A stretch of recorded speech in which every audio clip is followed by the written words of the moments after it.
Well, what a crazy 24 hours it's been for Husker football. A win over Iowa, the first since 2014, and now a coaching hire in Matt Rhule, joined now by Nebraska punter Brian Buschini. Brian, thank you so much for joining us today. Thanks for having me. So what a crazy 24 hours. Walk me through what it's been like for you and for your team. Yeah, it's been really special. I'm really happy for the seniors on our team that we got to go out on such a high note. Obviously, we went through some struggles this year, and we've got a new coach in Matt Rhule, and it's been pretty crazy. I know that there's going to be some guys probably moving on, some guys coming in, and as far as I'm concerned, I'm just kind of focused on living out each day and doing what I can to help the team, get to the spot where we hope to get.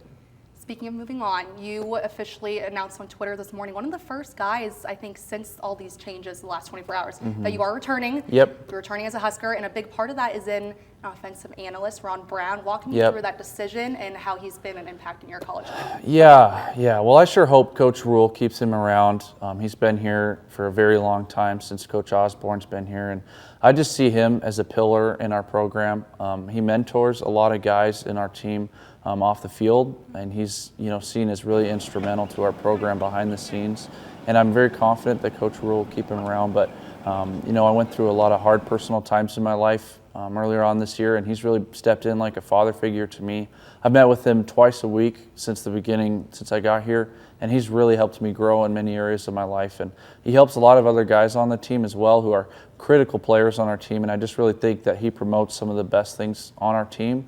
And I just really hope that Coach Rhule keeps him around. And I'm staying here because of the man that he's helped me to become. And I'm super glad to be here, and I just hope he stays around too. That's incredible. How do men and members of this program like him kind of influence what you want to see out of a leader in Matt? Yeah, I just think there's no substitute for hard work, toughness, and discipline, and those are the types of things that Coach Brown saw back when we were really good, and I think those are the things that him and Coach Joseph tried to preach. He actually recruited Coach Joseph to play here back a long time ago, and I just think those two guys really have teamed up. And Coach Brown has been given a space by Coach Joseph to do chapel every week and to talk to the team and help guys out.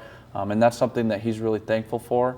And I think Coach Brown, has done a great job with being in that analyst role where he can kind of sit back and analyze things. And he has really good input when coaches are, ask him of that. And I'm really glad that, he's been here, and I just hope he stays around. Absolutely. Speaking of Mickey Joseph, obviously one final win with him as interim last night. I'm sure that was an amazing feeling, and when you guys wanted to bring home for him. Now that he is no longer at the helm of the program, what are some things that you want to take that he taught you and taught this team that you want to continue in his name? Yeah, since the first day he started, he preached physicality, and I really think that our team kind of flipped a switch at that moment. You really saw, even though we might not have won more games, I think we played a better brand of football since he took over. And Coach Joseph's a man of his word. He would tell you how it is. We had Tell the Truth Sunday after the games, and sometimes it wouldn't be so great, but I just really admire Coach Joseph for the way that he went about his business. I think it was a really tough spot for him to step into, but all the players on the team I know really love Coach Joseph, and we really hope that he gets the opportunity to stay around as well.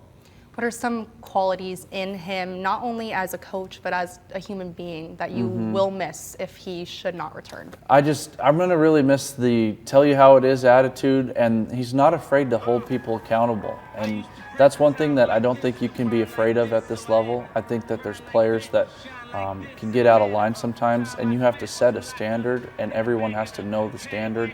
You can't allow some people to deviate from that standard and not others, because that really breaks the culture and breaks the locker room. And I think that he brought us together and held us to a high standard. And we played really hard. I think that he promoted that we had to be physical, and we had to play some Big Ten type of football to win in this conference.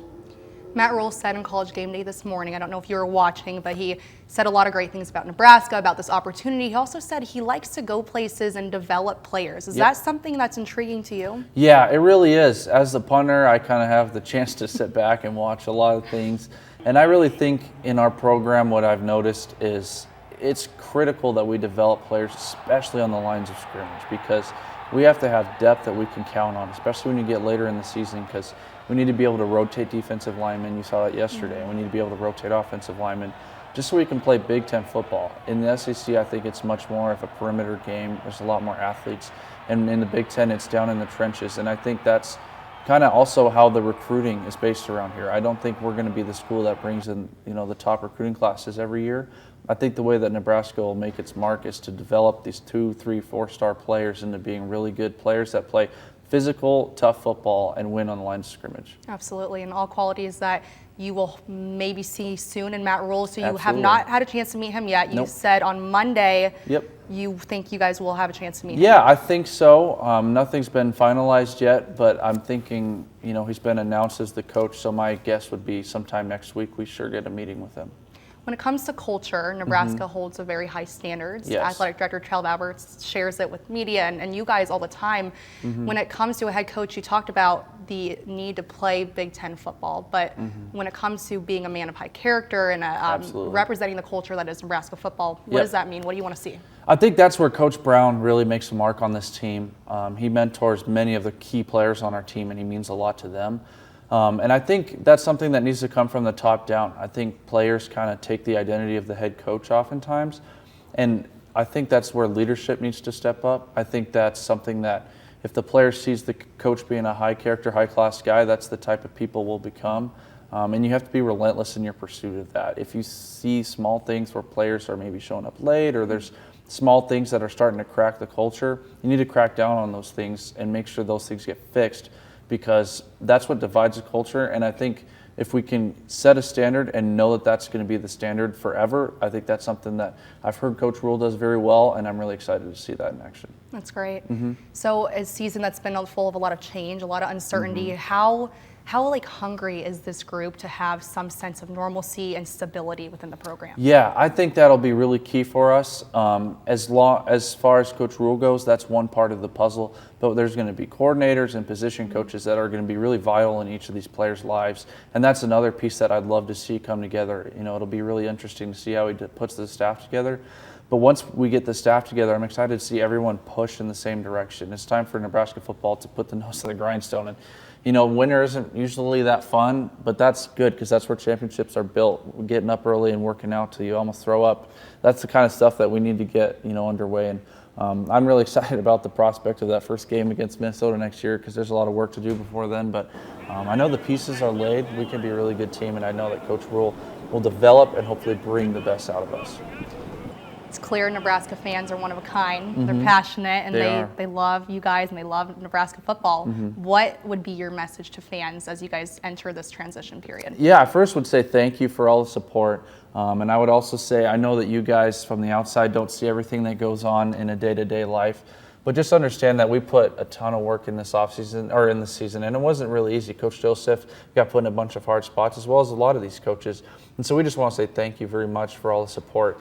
And we are really excited to put on a show next year. Coach Rhule's coming in town, and it's going to be a new brand of football. And I don't know who's going to keep around. Hopefully Coach Brown, hopefully Coach Joseph, hopefully others. But if he doesn't, just know that we're going to go out and play for the fans and just try to represent the state to the best of our ability. So when it comes to the off season and the next and your future as a whole, Absolutely. Goals for the off season, goals for this coming season. Yep. So last off season was an absolute train wreck, if I'm being honest. I went through a lot of stuff in my personal life. I got put on a medication that induced about 20 pounds of weight gain. I missed time of training. I took 2 months off because I had knee surgery. So I'm looking forward to hopefully a less hectic off season where I can lose about 15 pounds. I can train with my kicking coaches. I had a lot of struggles with my technique this year. There's a lot of my game that was really kind of shaky this year. I'm really blessed to be on the other side of it because I know I have a ton of area of improvement I can make in terms of shortening my steps and fixing my drop. And the special teams rooms as a whole, I'd love to see our staff get in place, and I'd love to see just commitment and consistency day in and day out with drill work and with the roster. I think we have the tools to be a really good specialist unit next year. And as far as the team goes, I'd just love to see the offensive, defensive lines come together. We have guys moving on. I'd love to see how the portal ends up working out. And just I want to see a ton of buy-in. I think Coach Rhule will have this team committed to one cause and winning football games. And I'm really excited to see what transformations come this offseason. It's great to hear. Brian Buschini, thank you so much for joining us today. Yeah, absolutely. Thanks for having me, and go Big Red. Go Big Red.